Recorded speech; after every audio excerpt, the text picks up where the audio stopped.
Hello, beautiful people. Mrs. Crowder here, and today I'm going to talk to you about poetry. Poetry is a very contentious subject.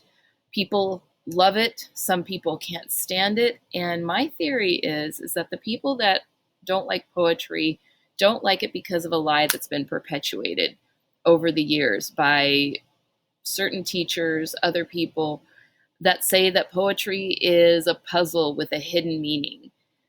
The reason that this lie is so dangerous is because if you can't figure out the meaning, all of a sudden you feel like maybe I'm just not cut out to understand poetry. And that is not true. Poetry is not a puzzle with a hidden meaning. In fact, it is a way of communicating that has multiple possible meanings. And where the meaning comes from is you. You are the one, the reader is the one that develops the meaning of the poem. Yes, the poet probably had something in mind when they wrote it, and that is very interesting. And I love reading living poets because sometimes you can actually talk with them about what they meant. But for me, that is not the essential joy of poetry. The essential joy of poetry is what it tells us about ourselves, what it tells us about humanity, what it tells us about like society and what is happening in the world.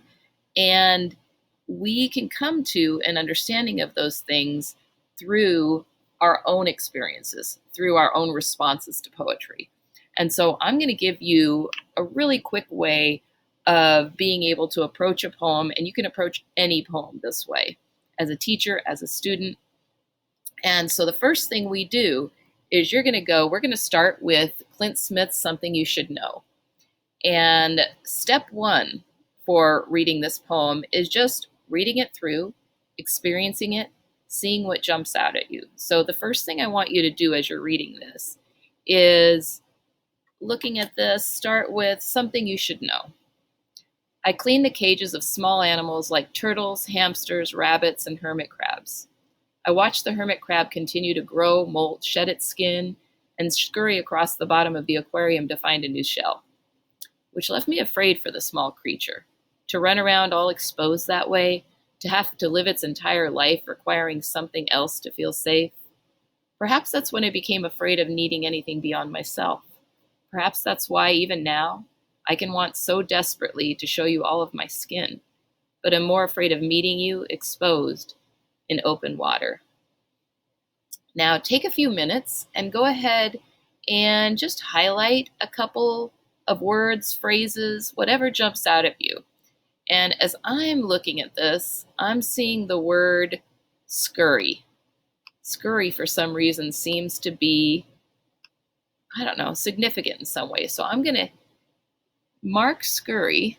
And then if you look over to the right here, you'll see a little plus where you can add a comment. And what I'm going to do for now is I'm just going to put an exclamation mark, okay? Just so I have that comment there and so I have that highlight for scurry. All right, and I'm looking a little further and I see the word afraid. Don't know why that grabs me, but I'm going to do the same thing. So go ahead through and just go ahead and highlight and comment on a few words, phrases. There's no real minimum or maximum. Just make sure that you have, at least a handful so that the next step works for you.